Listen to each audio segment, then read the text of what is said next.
All right, let's jump straight into this week's AI market update.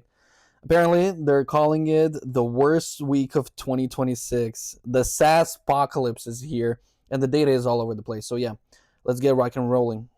Worst week of 2026. Major indices took a nosedive, making the worst weekly performance this year. Well, we're only 2 months into the year, so any bigger decline would have been categorized as the worst weekly performance anyway. I mean, the market was all red for the week, but nothing too crazy, I'd say. In this market, a 100 basis point weekly move is not really that big of a move, to be honest. All right, what do we have next? Tech wreck. The tech-heavy Nasdaq led the losses, dropping 2.1% for its fifth straight weekly loss. AI disruption fears of the SaaS apocalypse rattled investors. I mean, this is all so dramatic. SaaS apocalypse, seriously? There is this chatter out there that SaaS is dying and being replaced by AI. Well, whether this is true or not, the main thing to really understand is that software is sticky. It's not that easy to replace your tech stack, you know. There's so many infrastructure parts that work together to deliver certain output. And now the story is it as if these companies will just ditch their infrastructure that took years to develop just to chase some unproven technology. Really? Like, I mean, AI is obviously promising. There are a lot of cool and useful tools out there, but I would say it's far more likely that what is happening here is that AI is going to be used as a layer on top of existing SaaS infrastructure, meaning that AI will be the interface layer through which users will interact with the underlying software systems. So if you run a business and have a CRM, for example, instead of replacing your CRM, you would probably want AI tools to work with the CRM so you can ask certain questions and get immediate feedback, you know? And in my industry, for example, that is exactly what we do. Now we have AI, but we didn't ditch our CRM. We just now have this top layer that makes all the interactions with the CRM more efficient. All right, what's next?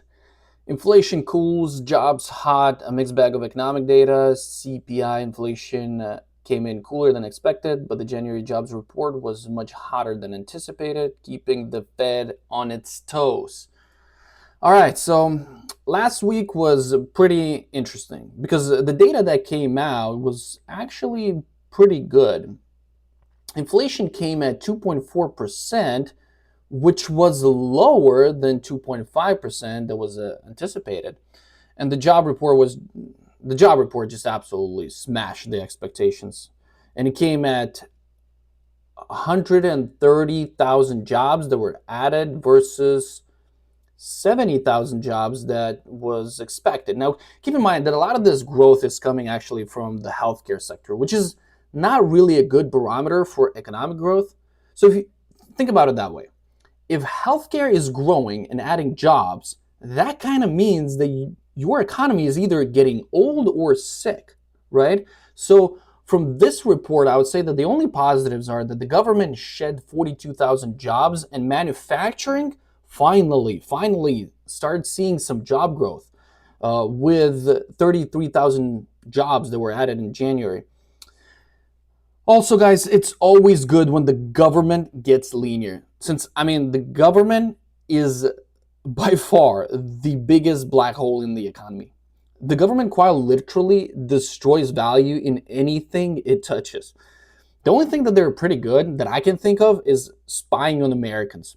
Like, they will use the most advanced AI to the poor people, and all of a sudden, all their like little systems start talking to each other, and they literally can tell when each American took a dump at like a minute's precision. But then the second you call to start your social security benefits, it literally takes 3 to 6 months to process your request. Like, seriously? I mean, have you guys noticed how difficult it is to deal with anything related to the government? like have you tried calling an IRS, for example? I mean, you will literally be on hold for like 3 hours, and then once they pick up the phone, they'll tell you that they cannot help you, and then you need to file some form, and then there's no way to file these forms electronically, so you must do it via mail. Honestly, I bet they still use these. You remember these old box computers from 1990s? Because it's like every time you speak with the rep from the governmental agency, they always tell you, give me a second while my systems are loading. And I mean, yeah, I bet it's loading. Like, I honestly believe in you, you know? I mean, it's a joke. The government is an absolute joke. But anyways, inflation. So as you can see, for all items, 12 months inflation is 2.4%. So if we look at the numbers, we see that the main driver for this inflation is actually housing. So shelter went up by 3% from last January. And by the way, guys, housing is weighted around 44% in the CPI calculations. So the reality is, as long as the housing will continue to be around 3%, we won't see any meaningful declines in core inflation, which was reported at 2.5% in this report. All right, let's move on. Rotation in play. A significant great rotation is underway, with investors moving from high-flying growth stocks to value stocks. So again, we talked about it last week. There will be some rotation happening for sure, but I would say that it is predominantly driven by the macro environment rather than some specific tech industry issue. And last week we looked at earnings and we saw that tech industry just absolutely smashed all the expectations. So I'm not concerned about the tech sector, but I do think that the market may look for opportunities within the small cap space and the mid caps and some other sectors such as industrials and materials. And this is mainly because of the current administration's push towards local manufacturing. So we saw that the latest jobs report where we were starting to see the manufacturing industry hiring a lot more, which is the leading indicator of increased activity within this specific sector. And naturally, once you start building something, you'll need materials. So the materials sector also, we saw pretty good performance in there as well. Next is the price data from last week. And as you can see, we had a pretty red week, I would say, which was a pretty good opportunity to get in and buy. So the big winners last week were real estate and gold. And I talked about it last week. Gold has just become this meme stock, and it's kind of hard to trade it. So, I mean, it's already up 16% for the year, which is just absolutely insane. I mean, kudos for people who actually got in the gold trade early last year. Gold has delivered a pretty solid performance, not gonna lie.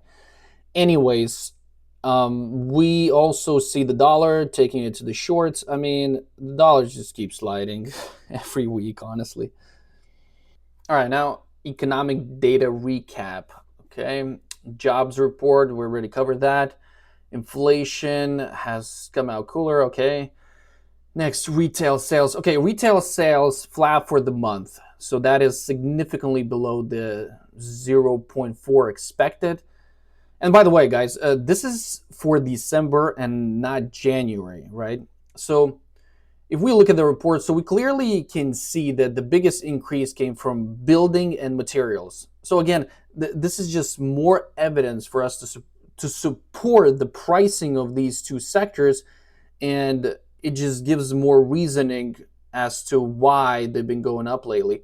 Overall, the retail sales for 2025 were up by 2.4%, but if we adjust that for inflation, we see that it's really negative, right, for the year. So yeah, this report definitely is not screaming that consumers are flushed with money to spend, you know. Then we have jobless claims that came in slightly hotter. Honestly, this is not really a meaningful increase, and then we got PPI that is postponed. Okay, let's see what we got next. The Fed's corner. So holding pattern. The Fed is in a holding pattern. The hot jobs report and cooling inflation gives them a reason to wait. Well, yeah, that is absolutely correct. I do not expect Powell to cut rates, and all the economic data just quite literally gave Powell a reason not to do that, right? So the unemployment rate went down, the participation rate went up, the economy added 130,000 jobs. I mean, this is not a sign of a cooling economy that needs Fed intervention, and the market agrees on that. The market is currently pricing a 90% probability of rates remaining the same during the next Fed meeting. And if you look at markets last week, they were pricing an 18% chance of a rate cut, and after the jobs report and inflation's numbers, it immediately jumped to 90% that the Fed will do nothing. And we also saw some commentary coming from the Kansas Fed president that he basically wants the rates to stay unchanged. So that is probably the most likely scenario that is going to happen. Now let's take a look at earnings, okay? So more companies are reporting. You can see that IT sector is just absolutely crushing it. Like 92% of all companies reported in the IT sector beat their expectations. And if you look at the revenues, 88% beat their expectations. Again, guys, IT is just fine. They're pretty dang good at taking all the money from people. I mean, look at the growth rates, for example. Earnings grew by 31% and revenues grew by 20%. I mean, these rates are absolutely insane. I mean, come on. The only other sector that did pretty good besides IT was communications and industrials. And communications, by the way, has Meta and Google in there, which is basically why you see this 15% earnings growth. Other than that, we saw some good performance in the financial sector with the 12% growth in earnings and 6.5% growth in revenues. You can see margins expanding here, which is not surprising given that the yield curve steepened in the fourth quarter last year. So that would be all.